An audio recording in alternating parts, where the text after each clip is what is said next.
விஜய் அவர்கள் பந்தாடப்பட்டார். ஜெயலலிதா அவர்கள்னாலையும் சரி, மோடி அவர்கள்னாலையும் சரி. ஸ்டேட்ல இருந்து சென்ட்ரல் வரைக்கும் ஒருத்தர் கதற விட்டுக்கிட்டு இருக்கிறான்னா அது தலைவர் தளபதி மட்டும். யார் கதற விடுறாங்க?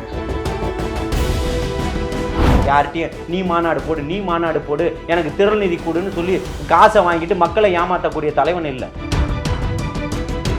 திமுகவின் பக்கம் தான் நின்றுகிட்டு இருந்தது. திமுகவை எதிர்த்து தான் இந்த கட்சிகள் உருவாச்சு. திருப்பியும் திமுகவினுடைய போயிட்டு அடிமையாயிட்டீங்கன்றதான் என்னுடைய வருத்தம்னு நான் சொல்றேன். தாவேகா அவர்களுடைய நம்பிக்கையை பெறதுக்கு என்னென்ன பண்ணுச்சு நீங்க ஒண்ணு சொல்லுங்களேன். ஞானசேகரனுக்கும் மா சுப்பிரமணியத்துக்கு எந்த சம்பந்தமும் கிடையாது. சம்பந்தம் இல்லைன்னு அவர் சொல்றாரு. இருந்தா தப்புன கஞ்சா 0% மக்கள் நல்வாழ்வுத்துறை அமைச்சர் சொல்றாரு. நீங்க ஏத்துக்கிட்டீங்களா? ஏத்துக்கல. அதான் சொல்றேன், பொய்யையும் புரட்டையும் சொல்லக்கூடியவர்கள் தான் இவங்க. நீங்க ஜெயலலிதாவை ரோல் மாடலா எடுத்துக்கிறீங்க. ராமர் கோயில் அயோத்தியில கட்டாம நாம வேற எங்க கட்டுறதுங்கிற கேள்வியை கேட்டாங்க. இஸ்லாமியர்கள் விரோதத்துக்காக கலைச்சாங்களா அப்படிங்கிற ஒரு கேள்வி இருக்கு. 99 ஜூலை 6 மசூதி அப்படிங்கிற கேள்வி இருக்கு. கல்லூரியை கட்டடிச்சுட்டு ஒரு மாணவர் வர்றானா, நம்ம சமுதாயத்தை சீர்திருத்த வேண்டாமா? படிப்பு தான் முக்கியம், கல்வி முக்கியம், நம்ம அந்த ஸ்டேஜ்ல பேச வேண்டாமா? இன்னைக்கு வரலன்னா அவனுடைய வாழ்நாள் அவனுடைய தலைமுறையே வீணா போயிடும் அவனுக்கு தெரியும். அதாவது கல்லூரிக்கு போகாம விஜயோட பொதுக்கூட்டத்துக்கு வரலன்னா வாழ்நாள் சீரழிஞ்சிருங்கிறீங்க. அவன் நினைச்சு வரான். காலம் முழுக்க இந்த நாட்டை நாசமாக்குனது நீதானு பிரேமலதா ஒரு 4 நாளைக்கு முன்னாடி வரைக்கும் பேசிக்கிட்டு இருந்தவங்களுக்கு ஒரு மாநிலங்களவை எம்பி இதுக்கு தகுதியான கட்சியா? வெக்கம் மானம் சூடு சொரண திமுக காரனுக்கு இருந்தா இதை ஏத்துப்பானா? இப்போது புதிய அறிமுகம் ஆச்சி ஹோட்டல் சாம்பார் 50 கிராம் ரூபாய் 20 மட்டுமே. ரெட் நூல் தமிழ் நேயர்கள் அனைவருக்கும் வணக்கம். இன்று நாம் சந்திக்க போகும் சிறப்பு விருந்தினர் தாவேகாவிலிருந்து திரு ஜலீல் அவர்கள். சார் வணக்கம். வாழ்த்துக்கள். நீங்க ஜெயலலிதாவை ரோல் மாடலா எடுத்துக்கிறீங்க. ராமர் கோயில் அயோத்தியில கட்டாம நாம வேற எங்க கட்டுறதுங்கிற கேள்வியை கேட்டாங்க. எப்படி போறனா மக்கள் சாக தான் செய்வாங்கன்னு 2009 சொன்னாங்களோ அதே மாதிரி ஒரு கருத்தை அவங்க சொன்னாங்க. 2026 சிவசங்கர் சொன்னாரு. 25 நான் வாய்ப்பு கிடைச்சா அயோத்திக்கு போயிட்டு வரேன். தூக்கு மாடி செத்துட்டாரான்னு கேட்கிறேன். இஸ்லாமிய மக்கள் காரி துப்பிட்டாங்களா? இஸ்லாமிய தலைவர் தரையில் இறங்கி போற நான் திரும்பியும் நான் என்ன கேட்கிறேன், ரோல் மாடலா நம்ம எடுத்துக்கிறோம். அவங்க ரோல் மாடலா வச்சுட்டு பாருங்க. சிறுபான்மை சமூகம் அவங்கள நம்பல.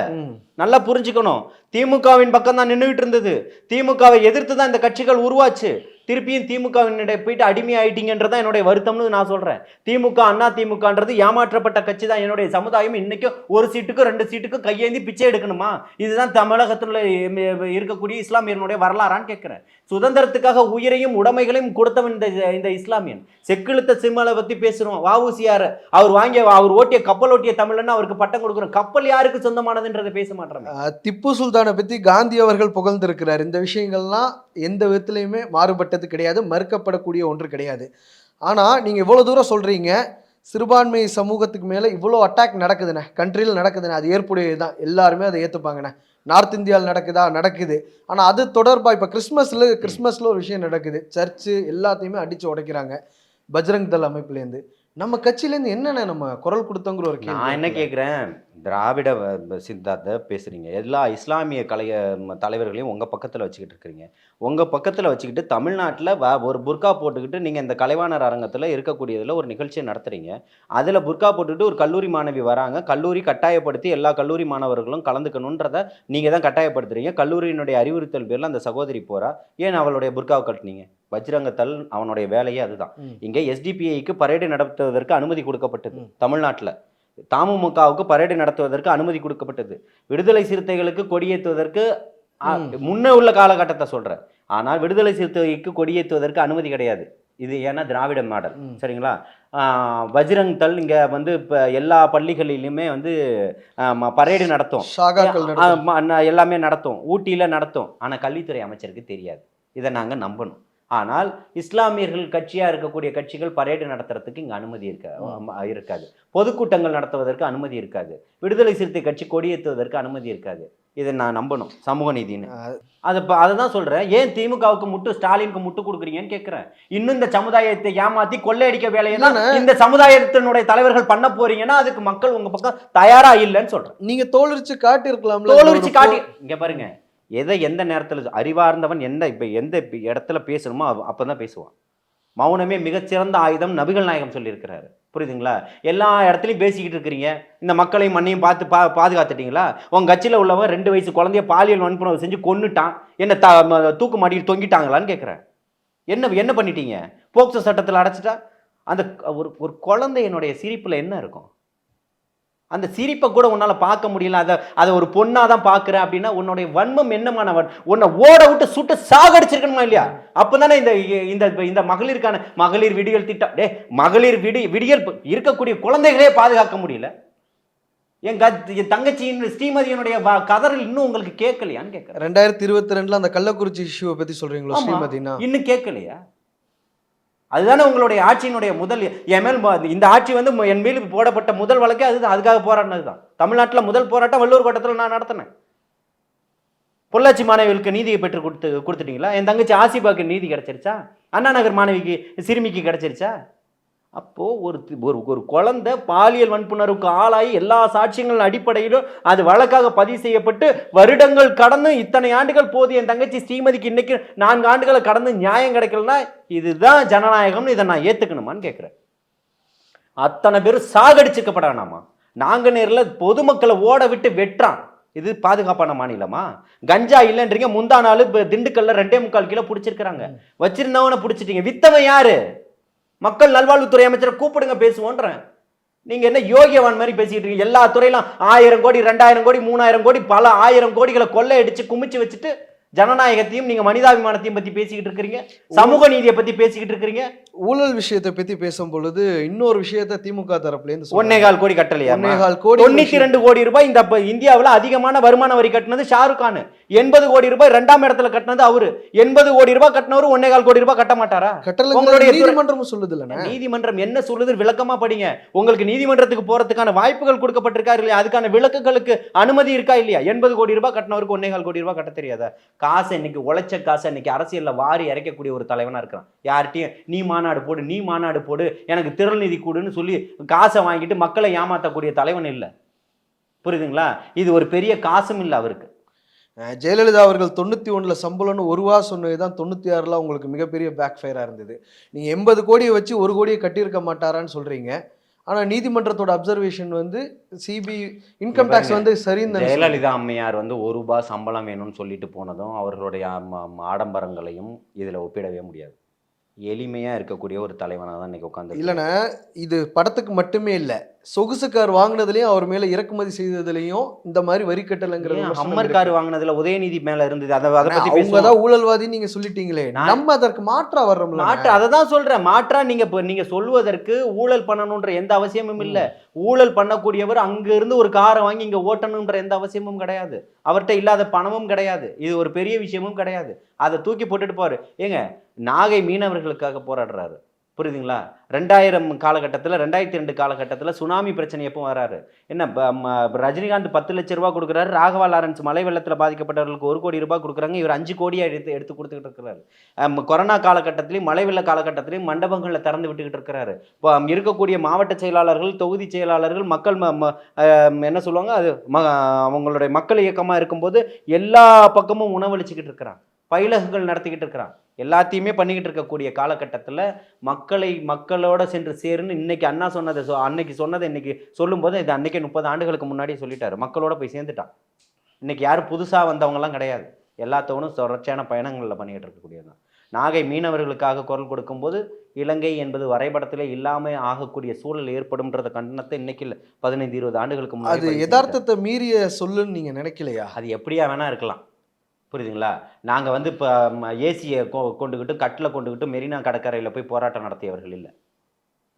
உண்மையாக மக்களுக்காகவும் இந்த மக்களுக்காகவும் நெரிக்கப்படக்கூடிய மக்களுடைய குரல்கள் நெரிக்கப்படும் போது அந்த இடத்துல அதாவது வாய்ஸ் ஆஃப் வாய்ஸ்லெஸ்ன்னு சொல்லுவாங்க இல்லையா, குரலற்றவர்களின் குரலாக ஓங்கி ஒலிக்கக்கூடியவராக இன்னைக்கு நின்றுகிட்டு இருக்கிறாரு. இன்னொரு விஷயத்தை நீங்கள் சொல்கிறீங்க, எல்லாமே ஒரு அனுபவம் வாய்ந்தவர்கள் அப்படின்னு.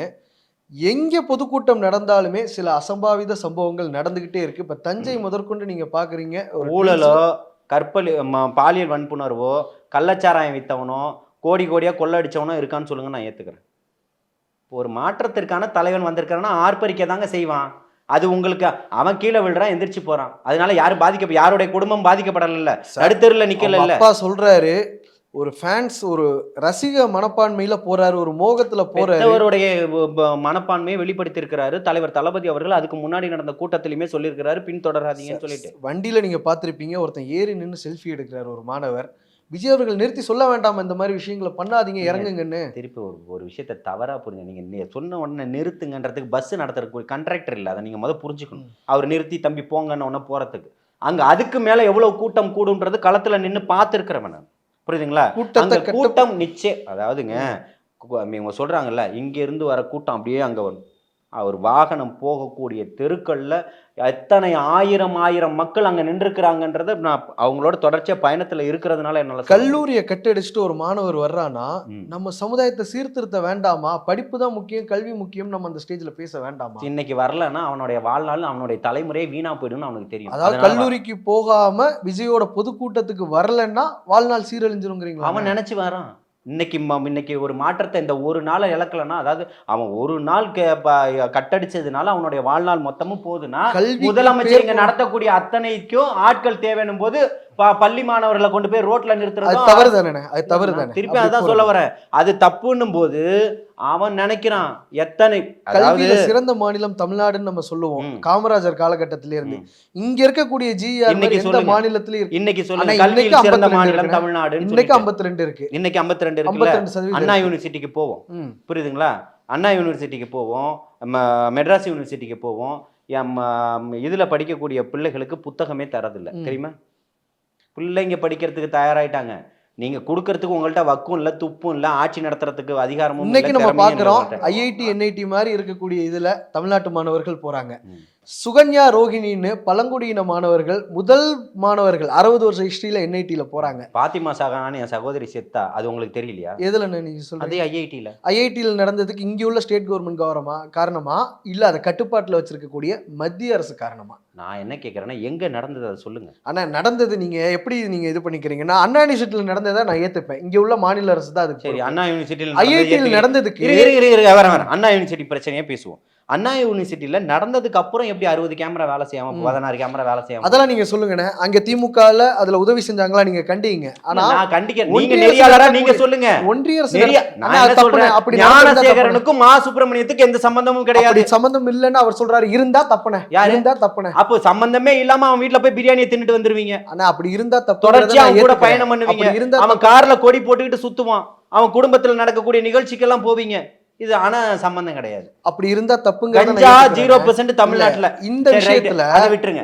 கஞ்சா ஐஐடில இருந்து நம்ம டிவியேட் ஆகி போவேன். இல்ல நான் அதுக்கு வரேன். நான் என்ன கேக்குறேன்னா, கஞ்சா 0% மக்கள் நல்வாழ்வுத்துறை அமைச்சர் சொல்றாரு. நீங்க ஏத்துக்கிட்டீங்களா? ஃபேக்சுவலி ராங்குன்னு தானே செய்திகளை நம்ம பார்க்க முடியுது. அது நீங்க ஏத்துக்கிட்டீங்க. செய்திகள் 1000 இருக்கும். நீங்க ஏத்துக்கிட்டீங்களா? நிறைய ஏத்துக்கல. அதை தான் சொல்றேன். பொய்யையும் புரட்டையும் சொல்லக்கூடியவர்கள் தான் இவங்க. இந்த திமுகவுக்கு வேற வேலை கிடையாது. தொடர்ச்சியா மக்களை மடைமாற்றும் வேலையை தான் பண்ணிக்கிட்டு இருப்பாங்க. இப்பவும் ஒரு பையன் கல்லூரியை கட்டடிச்சுட்டு வந்துட்டான் அப்படின்ற உடனே அந்த ஒரு நாள் அவனுடைய வாழ்வாதாரம் வந்து கல்லூரியை கட்டடிப்பது தப்பு தான். ஐசியூல இருக்கானே. இல்ல நான் சொல்றேன், ஒரு கட்டடிச்சவனுடைய தப்பு தான். புரியுதுங்களா? கட்டடிச்சுட்டு வாங்கன்னு அவர் யாரையும் கூப்பிடல. எல்லாருக்குமே QR கோடு கொடுக்கப்பட்டவர்கள் மட்டும்தான் அனுமதிக்கப்படுவார்கள்னு சொல்றாங்க. இந்த கூட்டம் கூடுவதற்கான காரணத்தை காவல்துறையே ஒத்துக்க மாட்டேங்குது. நம்ம சொல்றோம் காவல்துறையை கட்டுப்படுத்த தவறிடுச்சு. காவல்துறை 5000 பேருக்கு நான் என்ன கேட்கறேன்னா, QR கோடு கொடுத்து 5000 பேர் மட்டும்தான் உள்ள என்ட்ரின்னு சொல்றீங்க. என்ட்ரன்ஸ்ல நிக்கக்கூடியது காவல்துறை தான் நிக்குது. சொல்லிடுறேன், 5 டோக்கனை வச்சுக்கிட்டு 6 பேர் வந்தா கூட ஒருத்தனை பிடிச்சி வெளியில தள்ளி விட்டுறீங்க. எப்படி இவ்வளவு கூட்டம் கூடிச்சு? ரசிகர்களை எங்களால கட்டுப்படுத்த முடியல. அந்த பொறுப்பை ஒரு காமன் மேனா ஒரு கட்சி தலைவரை எங்களால எடுத்துக்க முடியாது அப்படிங்கிற யதார்த்தத்தை நீங்க சொல்றீங்க. காவல்துறை ஒரு SOP போட்டா எங்களை பார்த்து ஸ்டாலின் சார் பயந்துட்டாரு. காவல்துறை நீங்க எல்லாம் போட்டு இதை யாருக்கும் தரக்கூடாதுன்னு நீதிமன்றத்துல போய் வாதாடினது யாரு? SOP வந்து தாவிக்காக்கு மட்டும் அவங்க வாதாடல, எல்லா கட்சிக்கும் அதே எல்லா கட்சியும் சேர்த்து தானே நீங்க ரெடி பண்றீங்க. எடப்பாடி அவர்கள் யாருக்கும் தரமாட்டேன்றது என்ன? எடப்பாடி பழனிசாமி அவர்கள் கூட்டம் போடுறாரு திருச்சியில. உங்களுக்கு மாநாடு நீங்க ரோட் ஷோ நடத்திக்கலாம், திமுக ரோட் ஷோ நடத்திக்கலாம். 1,30,000 பேரை ஒரே இடத்துல. நான் சொல்லல, யார் சொன்னான்னு தெரியும்ல உங்களுக்கு. இந்த ஏமா அப்பம் விட்டு சொத்துன்னு கேட்டார்ல உதயநிதி, அவர் சொன்னது என்ன? அப்போ அவர் நடத்தலாம். 1,30,000 பேரை ஒரே இடத்துல கொண்டு வரலாம். இதெல்லாம் எந்த இது நல்லா புரிஞ்சுக்கோங்க. இந்த பிரச்சனைக்கு கரூர் சம்பவத்துக்கு அப்புறம் நடந்தது. எந்த எஸ்ஓபியின் அடிப்படையில் இதெல்லாம் பண்ணீங்க? அரசு பேருந்துகளை எந்த எஸ்ஓபியின் அடிப்படையில் கொண்டு போய் சேர்த்தீங்க? 100 நாள் வேலைக்கு நாங்கள் வரோம், 100 நாள் வேலைக்கு உள்ளவங்க எங்களெல்லாம் கூட்டிகிட்டு வந்திருக்காங்கன்னு வீடியோ போட்டாங்கல்ல. 100 நாள் வேலைக்கு வரவங்கள எதன் அடிப்படையில் நீங்கள் கூட்டிகிட்டு வந்தீங்க? எஸ்ஓபியை காரணம் காமிச்சு நான் கட்சி செயல்பாடுகளில் ஈடுபட மாட்டேன்னு சொல்கிறது கரெக்டா? தமிழ்நாட்டில் பெரியார் வந்து கட்சி செயல்பாடுகளில் அவர் இல்லை, இயக்கமாக செயல்பட்டார். எல்லா விஷயத்துக்கும் தெருவுக்கு வந்தார். ஆனா நம்ம கட்சி நம்ம எல்லா விஷயத்துக்கும் நம்ம வரமாட்டோம். மாடல் கோட் ஆஃப் கான்டக்ட் போட்டதுக்கு அப்புறம் தான் நாங்க சூறாவளி பிரச்சாரத்தையே ஸ்டார்ட் பண்ணுவோம்னு சொல்றது கரெக்டானே? அப்படியெல்லாம் கிடையாது. நீங்க அப்படி நினைச்சீங்க. ஆதவர்ஜுன் சொன்னாருண்ணே. இல்ல நான் திருப்பியும் சொல்றேன், ஒரு பாதிப்பு ஒன்று ஒரு பெரிய லெவலில் நடந்துருச்சுன்னா அந்த இடத்துல பொறுமை காக்க வேண்டியது அவசியம். அந்த நிதானத்தை அவங்க எடுத்துக்கிறாங்க. உங்களுடைய உங்களுக்கு தேவையான பதிலெல்லாம் நான் கொடுக்கணும்னு நீங்கள் நினைக்காதீங்க, புரியுதுங்களா? அது கட்சியும் ஆள் கிடையாது. இங்கே நடக்கக்கூடிய யதார்த்தத்தை தான் அவர்கள் பேசுகிறாங்க. மக்களுக்காக நான் வரேன் இருக்கிறாரு, வந்திருக்கிறாரு, அதை நினச்சி நீங்கள் பயந்துட்டீங்கன்றதும் உறுதியாயிடுச்சு. அதனால ரோட்டில் போகிற வர அத்தனை பேரையும் கூப்பிட்டு நீங்கள் இன்றைக்கி சீட்டு கொடுத்துக்கிட்டு இருக்கீங்க. மக்கள் நீதி மையம் டிவியை தூக்கி போட்டு குடும்ப ஆட்சியை ஒழிச்சே தீர்வேன், ஸ்டாலினை வந்து ஸ்டாலின்னு கூப்பிட்டாலே அவமானப்படுத்திடுவேன்னு சொன்னது இந்த கமலஹாசன் இன்னைக்கு ஒரு மாநிலங்களவை எம்பி 4 சீட்டு. இதுக்கு தகுதியான கட்சியா? வெக்கம் மானம் சூடு சொரண திமுக காரனுக்கு இருந்தால் இதை ஏற்றுப்பானா? காலம் முழுக்க இந்த நாட்டை நாசமாக்குனது நீதானு பிரேமலதா ஒரு 4 நாளைக்கு முன்னாடி வரைக்கும் பேசிக்கிட்டு இருந்தவங்களுக்கு ஒரு ஒரு மாநிலங்களவை எம்பி இன்னைக்கு 6 சட்டமன்ற உறுப்பினர் சீட்டு. சக்கர நாற்காலிங்கிற ஒரு வார்த்தையை வந்து கமலஹாசன் பயன்படுத்தினாரு. அது எல்லாருமே கண்டிச்சாங்க, மாற்றுத்திறனாளிகளை நீங்க இழிவுபடுத்தினீங்க அப்படின்னு. ஆனா அது அவருக்கு வெக்கமா இல்லையா? 2 கட்சிக்கும் நீங்க கேட்குறீங்க. இதே விஷயங்கள்ல கடந்த காலங்களில் விஜய் அவர்கள் பந்தாடப்பட்டார். ஜெயலலிதா அவர்கள்னாலையும் சரி, மோடி அவர்கள்னாலையும் சரி. அவர் தனிப்பட்ட விஷயத்துக்காக பந்தாடப்பட்டார்னா இப்பவும் சொல்றேன், அன்னைக்கும் இன்றைக்கும் கடைசி படம் வரைக்கும் ஒருத்தன் நடிச்சுக்கிட்டு இருக்கிறான்னா, ஸ்டேட்ல இருந்து சென்ட்ரல் வரைக்கும் ஒருத்தர் கதற விட்டுக்கிட்டு இருக்கிறான்னா அது தலைவர் தளபதி மட்டும்தான். யார் கதற விடுறானே? அவர் தான் கதற விடுறாரு. நான் என்ன கேட்கிறேன், இந்த படத்தை நீங்க வச்சிருக்கிறதுனால நீங்க பெரிய ஆளுன்னு நினைக்கிறீங்களா? யார் அதற்கு காரணம்? நேத்து கூட சொல்றாரு, ஜனநாயகன் விஷயத்துக்கு ஸ்டாலின் அவர்கள் குரல் கொடுத்ததுக்கு நன்றின்னு சொல்றாரு. ஓகே, அவர் அக்னாலேஜ் பண்றாரு. ராகுல் காந்தி அவர்களுக்கு எந்த நன்றியுமே அவர் சொல்லல, ட்விட்டர்லயும் அவர் எந்த பதிலும் சொல்லல. முடக்கிற ஒரு சக்தி இருக்குல்ல, சிபிஎஃப்சியா இருக்கட்டும், அதை கையில வச்சிருக்க ஒரு விஷயத்தை டீகோட் பண்ணி போய்கிட்டே இருக்கீங்க. யாரெல்லாம் ஆதரவு கொடுத்தார்களோ நல்லா புரிஞ்சுக்கணும், அதுல எல்லாருமே இருக்காங்க. ராகுல் காந்தியும் இருக்கிறார். யாரெல்லாம் ஆதரவு கொடுத்தார்களோ அவர்கள் அத்தனை பேருக்கும் நன்றி, முடிஞ்சு போச்சா? ஆனா நாடகத்தன்மையா ஒருத்தர் பண்ணார்ல, அவருக்கும் இருந்தாலும் நன்றின்னு சொன்னார். அந்த நாடகத்தனமா பண்ணது ஸ்டாலின் அவர்களுக்கும் முதல்வர் அவர்களுக்கும் நன்றின்னு சொல்லிட்டார். இது எல்லாருக்குமே யாரெல்லாம் குரல் கொடுத்தாரோ அதுல இந்த ராகுல் இருக்கிறாரு. உங்களுக்கு என்ன பிரச்சனை? நீங்க என்ன சொல்றீங்க? ராகுல் ஏன் சொல்லல? தமிழிசை சவுந்தரராஜன் சொல்லல, நீங்க வந்து பாண்டே பேசினாரு அதை சொல்லல, இவர் பேசினாரு, நீங்க ஒவ்வொருத்தருக்கா கேட்குறீங்க. அதான் சொல்றேன், உங்களுடைய தேவைகளுக்கெல்லாம் பதில் சொல்ல முடியாது. இவர்களும் ராகுல் காந்தியும் ஒரே ஸ்டேச்சர்ல இல்லைங்கிற யதார்த்தம் உங்களுக்கும் தெரியும், எனக்கும் தெரியும். இன்னொரு விஷயம், ராகுல் காந்தி கிட்டயும் அவருக்கும் பர்சனலா பேசலன்னு உங்களால சொல்ல முடியுமா? சொல்லுங்க. ராகுல் காந்தியனுடைய அறிவுறுத்தல் இல்லாம பிரவீன் சக்கரவர்த்தி அங்க வந்துட்டாருன்னு உங்களால சொல்ல முடியுமா? அரசியல். இன்னொரு விஷயம் என்னன்னா, விபத்துக்கள் நடக்குதுன்னு அதை யாருனாலையும் தடுக்க முடியாது இவ்வளவு கூட்டம் வரும்போதுன்னு சொல்றீங்க. அதன் பிறகு நம்ம கட்சி நிர்வாகிகள் யாராவது போய் ஒரு ஆறுதல் படுத்தலாம்ல? ஆறுதல் படுத்தலன்னு உங்களுக்கு தெரியுமான்னு கேட்குறேன். செய்திகள் வரல, செய்திகள் இருந்தால் செய்திகள் போடலன்ற அவசியம். அதான் சொல்றேன். எல்லா கரூர்ல உள்ளவங்கள்ட்ட கரூர் சம்பவம் ஸ்டாம்பைடு நடந்த பிறகு அன்னைக்கு மறுநாள் காலையிலேயே கிட்டத்தட்ட 7க்கும் மேற்பட்ட ஊடகங்களுக்கு பேட்டி கொடுத்தவன் நான், புரியுதுங்களா? எல்லாம் அவங்கள காணோம் இவங்களுக்கு ஏன் பேசினவங்கள ஏன் பேச மாட்டேன்து? அதுதான் இந்த ஊடக தர்மம். அதனால தான் உங்களை சேப்பாக்கத்தில் நிற்க வச்சு போராட விட்டார், கதற விட்டார் இதே சமூக நீதி பேசக்கூடியவர், புரியுதுங்களா? இன்னைக்கு எல்லா ஊடகங்களும் இன்னைக்கு இப்போ திமுக கிட்ட விலை போய் தான் இருக்கு, அதுல மாற்று கருத்தே கிடையாது. இதே ஊடகங்கள் தானே விஜய் வீட்டிலிருந்து வெளியில வந்துட்டார், காரை திறந்துட்டார், காலடி எடுத்து வச்சுட்டார், அவர் காசு கொடுத்தாரா நீங்க போடுறது? நான் அப்படி சொல்லல, அவர் காசு கொடுத்தாரா நீங்க போடுறது? அப்படி சொல்லல, காசு கொடுத்து உங்களை விளம்பரப்படுத்த விலை போயிடுச்சுன்னு சொல்றோம். அதான் சொல்றோம், புரட்சி எங்க இருக்கோ மலர்ச்சி அங்கதானு. அந்த பத்திரிகையாளர்கள் இத்தனை ஆண்டுகளா நோக அடிச்சுக்கிட்டு இருக்கிறாங்க. அவர்களுக்கு இருக்கக்கூடிய அழுத்தத்தின் காரணமாக அந்த செய்தியை போடுறாங்க, விருப்பத்தின் காரணமாக இந்த செய்தியை போடுறாங்க. ரெண்டுத்துக்கும் வித்தியாசம் இருக்குன்னு சொல்றேன். ரொம்ப நன்றிண்ணே, இவ்வளவு நேரம் எங்களுக்காக நேரம் தந்து நேர்காணல் அளித்ததற்கு. நிறைய விஷயங்களை சொன்னீங்க, எல்லா கேள்விகளையும் எதிர்கொண்டீங்க. அதுக்கே நான் முதல்ல ரொம்ப நன்றி சொல்லணும். ரொம்ப நன்றி எங்களுக்காக நேரம் தந்து நேர்காணல் அளித்ததற்கு. இப்போது புதிய அறிமுகம் ஆச்சி ஹோட்டல் சாம்பார் 50 கிராம் ரூபாய் 20 மட்டுமே.